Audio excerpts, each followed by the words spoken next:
விருந்தினர்கள் நம்மோடு இணைந்திருக்கிறார்கள். தற்போது விசிகாவிலிருந்து திரு வன்னியரசு இணைந்திருக்கிறார். அதே போன்று தாவேக ஆதரவாளர் திரு கந்தசாமி அவர்களும் அதிமுகவிலிருந்து திரு ஜவஹர் அலியும் இணைந்திருக்கிறார்கள். நேரலையில் தாவேகாவினுடைய இன்பா இன்னும் சற்று நேரத்தில் நம்மோடு இணைய இருக்கிறார். திரு வன்னியரசு, நான் உங்ககிட்ட இருந்தே தொடங்குறேன். விஜய் வெர்சஸ் ஸ்டாலின் அப்படிங்கிற அடிப்படையில தான் சட்டமன்ற தேர்தல் கிழமை இருக்க போகுது அப்படிங்கறத மீண்டும் மீண்டும் தாவேக தலைவர் பேசுகிறார். இதனுடைய அடிப்படையான அம்சம் என்ன? அவருடைய வியூகமா இது? இல்லை, இது எப்படின்னா, ஒரு முறை ஒரு நம்ம பவர் ஸ்டார் சீனிவாசன் அவர்கிட்ட பேட்டி எடுக்கும்போது, உங்களுக்கு யார் போட்டின்னொன்னு அவர் சூப்பர் ஸ்டார் தான் எனக்கு போட்டின்னு சொல்லி சொன்னார். அதுபோல் தான் விஜய் பேசுகிறது. இது இப்போ தான் ஒரு ஒரு ஸ்டெப்பு எடுத்து வைக்கிற, ஒரு பால்வாடிக்குள்ளே கூட நுழைய முடியாத ஒரு பார்ட்டி விஜய் ரசிகர் மன்றத்தை ஒரு கட்சியாக மாற்றி இப்போ தான் நுழையிறாரு. ஆனால் பவள விழா கொண்டாடி ஒரு 75 ஆண்டு காலம் இந்த மக்களுக்கான ஒரு இந்தி எதிர்ப்பு, சமூக நீதி, மாநில உரிமை, மிசாவை சந்திப்பு, எத்தனையோ கொடுமைகள், வன்கொடுமைகள், இதெல்லாம் சந்தித்த ஒரு பேர் இயக்கம் திராவிட இயக்கம், திராவிட முன்னேற்ற கழகம். இப்போ அப்படிப்பட்ட ஒரு இயக்கத்தை எனக்கு அதுதான் போட்டி அப்படின்னு சொல்லுவதன் மூலமாக இல்ல, அந்த மாதிரி ஒரு விமர்சனம் வரக்கூடாதுன்னு தான் அவர் ஒரு குட்டி ஸ்டோரி அப்படின்னே ஆரம்பிக்கிறாரு. ஒரு காளையை சித்தரிக்கிறாரு. அந்த காளை யார் அப்படிங்கிறதையுமே அவர் எக்ஸ்பிளைன் பண்றாரு. எது வேணாலும் நீ கதை தானேங்க, ஒரு ஸ்கிரிப்ட் தானேங்க.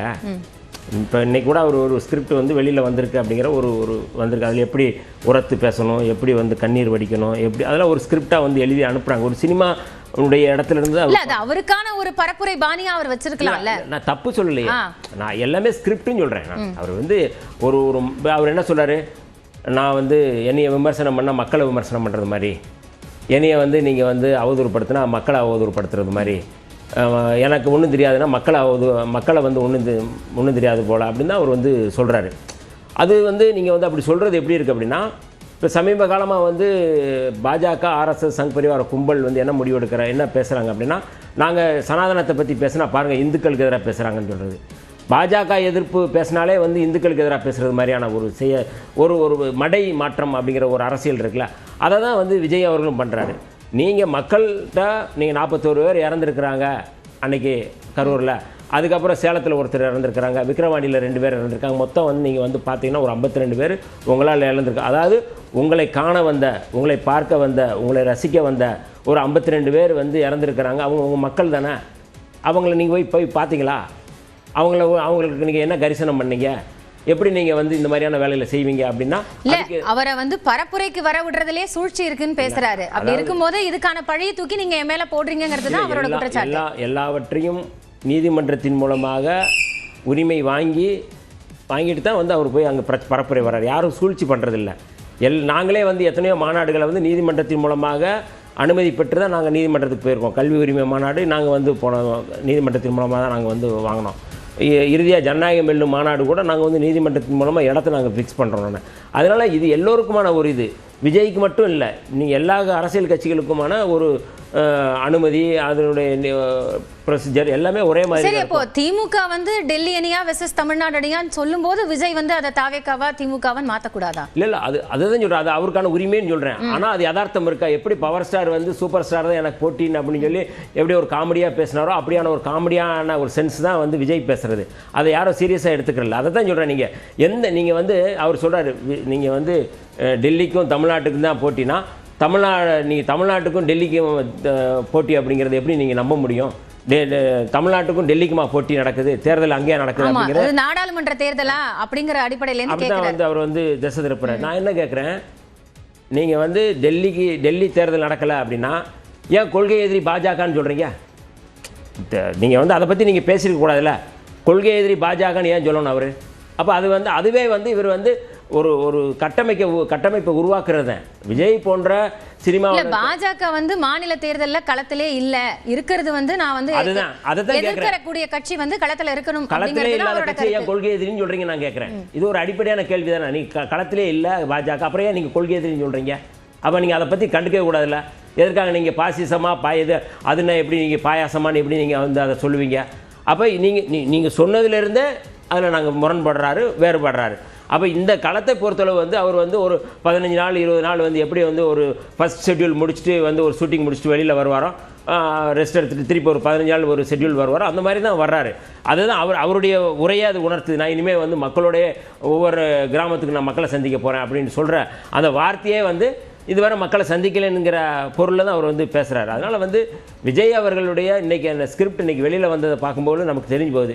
ஒவ்வொரு டைலாக் எப்படி பேசியிருக்கிறாரு, என்ன ஏது அப்படிங்கிறது நமக்கு தெரியுது. இன்னமும் ஒரு அதீத நம்பிக்கையிலிருந்து அவருடைய பேச்சு இருக்குன்னு இல்லை, ஒரு மிகப்பெரிய கற்பனாவாதத்தில் இருக்கார். கட்சி தொடங்கணுன்னா நான் முதலமைச்சர் ஆயிடுவேங்கிற கற்பனாவாதம் எவ்வளோ பேர் அதை வந்து முன்னெடுக்கிறாங்க. நிறைய பேர் நாங்கள் ஆரம்பித்த உடனே நாங்கள் வந்து முதல் கையெழுத்து மது ஒழிப்பு தான் சொல்லி சொன்னவங்களாம் உண்டு. முதலமைச்சர் கனவுலே இருந்தவங்க உண்டு.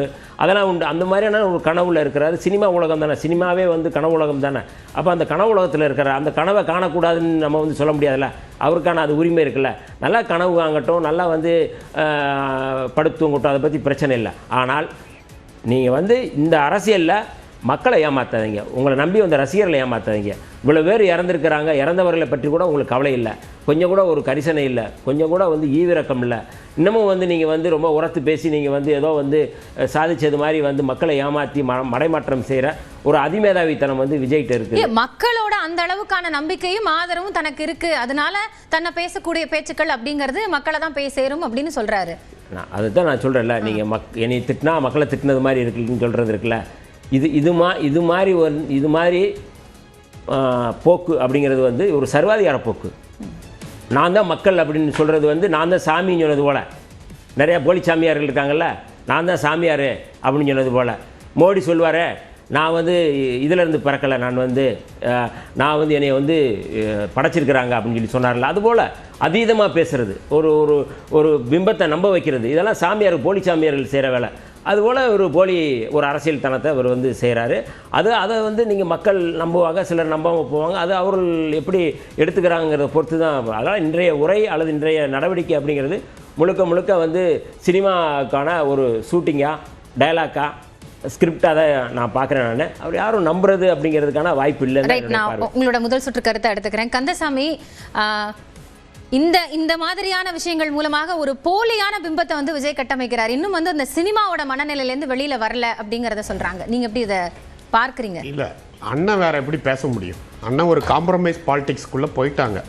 எங்கள் திருமாவண்ணன் இந்த மாதிரி காம்ப்ரமைஸ் பாலிடிக்ஸ்குள்ளே போகிறதே எங்களுக்கு வந்து ரொம்ப வருத்தமான ஒரு விஷயமாக தான் இருக்குது. என்ன செய்ய, கூட்டணியில் சீட்டு வாங்கணும். அதனால் வந்து தொண்டர்கள் விருப்பத்துக்கு மாறாவும் காம்ப்ரமைஸ் பாலிடிக்ஸ்லேயும் தன்னுடைய கட்சி ஒரு மது ஒழிப்பு மாநாட்டு நடத்தினா கூட அதை பாஜக தான் மதுவை ஒழிக்கணும்னு சொல்லக்கூடிய காம்ப்ரமைஸ் பாலிடிக்ஸ் கூடயும் ஒரு கொடியேற்ற முடியலைன்னு அவர்களுடைய தொண்டர்கள் வந்து வருத்தப்படும் போது கூட அது வந்து சட்டத்தால் தான் நடக்குது அப்படிங்கிற ஒரு காம்ப்ரமைஸ் பாலிடிக்ஸ் கூடயும் அவங்க கட்சிக்கு நடக்கிற, அவங்க யாரை பாதுகாக்க போகிறோம் அப்படின்னு சொன்னாங்க, அந்த ஒடுக்கப்பட்ட மக்களுக்கு எதிராக நடக்கிற ஒவ்வொரு விஷயத்திலையும் அவர்கள் எதிர்த்து வலுவாக குரல் கொடுக்காத முடியாத அளவுக்கு ஒரு காம்ப்ரமைஸ் பாலிடிக்ஸ்குள்ளே போனதுனால அண்ணா அப்படி தான் பேசுவார். வேறு வழி கிடையாது. ஏன்னா கூட்டணியில் இருக்காங்க, கூட்டணி தர்மம். ஆனால் உண்மை என்னங்கிறது மக்களுக்கு தெரியும். இந்த இறந்த எங்களுடைய குடும்பங்களை பற்றி பேசினார். எல்லா குடும்பத்தையும் எங்கள் விஜய் அண்ணா